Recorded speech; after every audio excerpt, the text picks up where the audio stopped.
সুপ্রিয় দর্শক, আসসালামু আলাইকুম। সবাইকে স্বাগত জানাচ্ছি আজকের গুরুত্বপূর্ণ সংবাদে।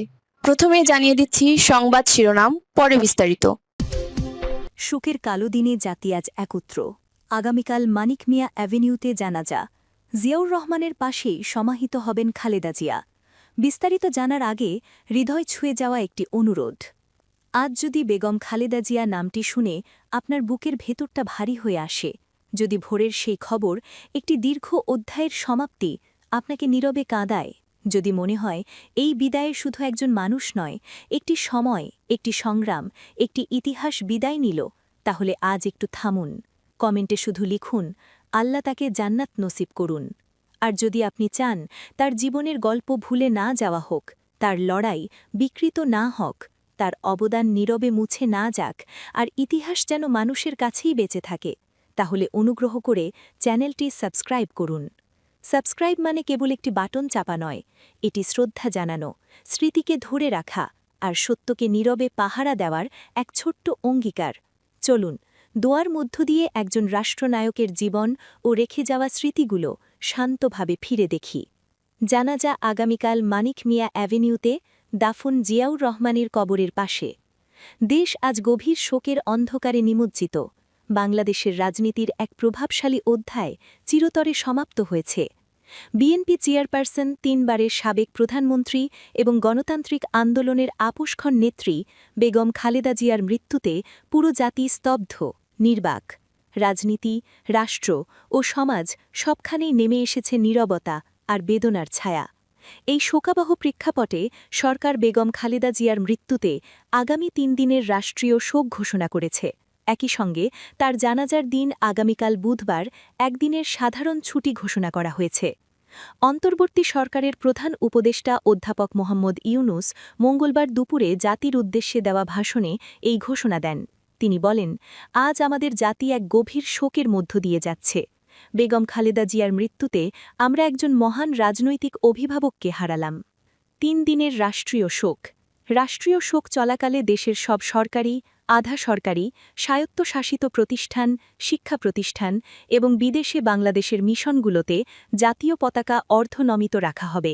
একই সঙ্গে দেশের প্রতিটি মসজিদে তার বিদেহী আত্মার মাগফেরাত কামনায় বিশেষ দোয়া ও মোনাজাত অনুষ্ঠিত হবে। অন্যান্য ধর্মীয় উপাসনালয়েও বিশেষ প্রার্থনার আয়োজন করা হবে। রাষ্ট্রীয় অতিথি ভবন যমুনায় উপদেষ্টা পরিষদের বিশেষ সভায় বেগম খালেদা জিয়ার মৃত্যুতে শোক প্রস্তাব গৃহীত হয়। সভার শুরুতেই দাঁড়িয়ে ১ মিনিট নীরবতা পালন করা হয় এবং তার আত্মার মাগফেরাত কামনায় বিশেষ মোনাজাত অনুষ্ঠিত হয়। মানিক মিয়া অ্যাভিনিউতে জানাজা। বেগম খালেদা জিয়ার নামাজে জানাজা আগামীকাল বুধবার বাদ জোহর জাতীয় সংসদের দক্ষিণ প্লাজা ও সংলগ্ন মানিক মিয়া অ্যাভিনিউতে অনুষ্ঠিত হবে। জানাজায় রাষ্ট্রপতি, প্রধান উপদেষ্টা, উপদেষ্টা পরিষদের সদস্য, রাজনৈতিক নেতৃবৃন্দ, দূতাবাসিক, সামাজিক ও সাংস্কৃতিক ব্যক্তিত্বসহ সর্বস্তরের মানুষ অংশ নেবেন বলে জানা গেছে। সরকারের পক্ষ থেকে জানাজা ও দাফন উপলক্ষে সর্বোচ্চ নিরাপত্তা ও শৃঙ্খলা নিশ্চিত করতে সব ধরনের ব্যবস্থা নেওয়া হয়েছে।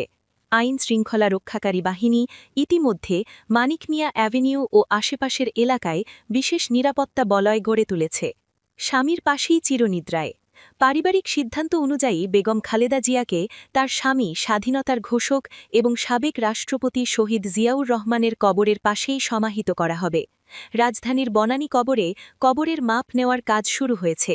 দীর্ঘ রাজনৈতিক সংগ্রাম, ত্যাগ ও দুঃখ বেদনায় ভরা জীবনের পর অবশেষে জীবনসঙ্গীর পাশেই চিরনিদ্রায় শায়িত হবেন তিনি। এই দৃশ্য অনেকের চোখে জল এনে দিয়েছে।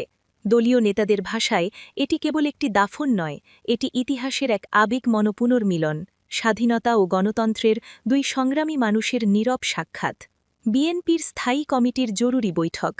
বেগম খালেদা জিয়ার ইন্তেকালের পরপরই বিএনপির স্থায়ী কমিটির একটি জরুরি বৈঠক ডাকা হয়েছে।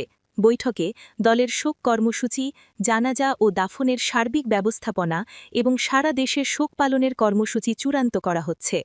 দলের মহাসচিব মির্জা ফখরুল আলমগীর বলেন, এটি শুধু বিএনপির নয়, পুরো জাতির শোক।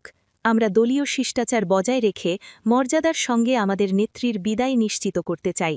তিনি দেশবাসীর প্রতি আহ্বান জানান শোক পালনের সময় ধৈর্য ও সংযম বজায় রাখার। জাতির উদ্দেশ্যে ঐক্যের আহ্বান।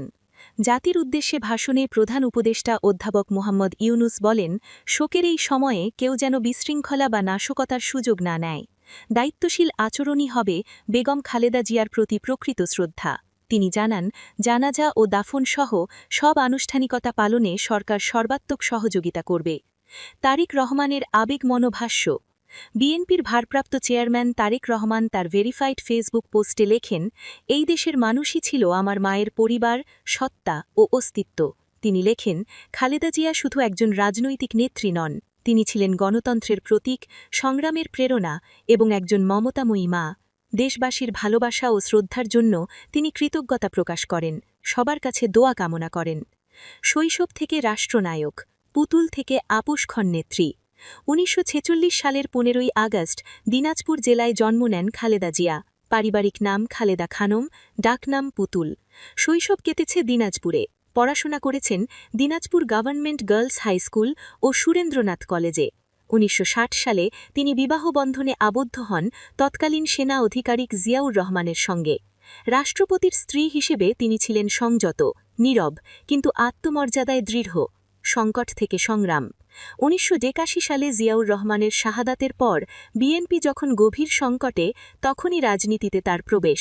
১৯৮৪ সালে দলের চেয়ারপারসন নির্বাচিত হয়ে তিনি সামরিক স্বৈরাশাসনের বিরুদ্ধে আন্দোলনের নেতৃত্ব দেন। আপোষহীন অবস্থানের কারণেই তিনি পরিচিত হন আপোষহীন নেত্রী হিসেবে। বারবার গ্রেপ্তার, গৃহবন্দিত্ব কিছুই তাকে দমাতে পারেনি। প্রধানমন্ত্রী খালেদা জিয়া। ১৯৯১ সালের নির্বাচনে জয়ী হয়ে তিনি হন বাংলাদেশের প্রথম নারী প্রধানমন্ত্রী। তার নেতৃত্বেই সংবিধানের দ্বাদশ সংশোধনী পাশ হয় এবং দেশে ফিরে আসে সংসদীয় গণতন্ত্র। তার শাসনামলে বাধ্যতামূলক প্রাথমিক শিক্ষা, মেয়েদের বিনামূল্যে শিক্ষা ও উপবৃদ্ধি, চাকরিতে বয়সসীমা বৃদ্ধি, এসব সিদ্ধান্ত লাখো মানুষের জীবন বদলে দেয়। ২০০১ সালে তৃতীয়বারের মতো প্রধানমন্ত্রী হন তিনি।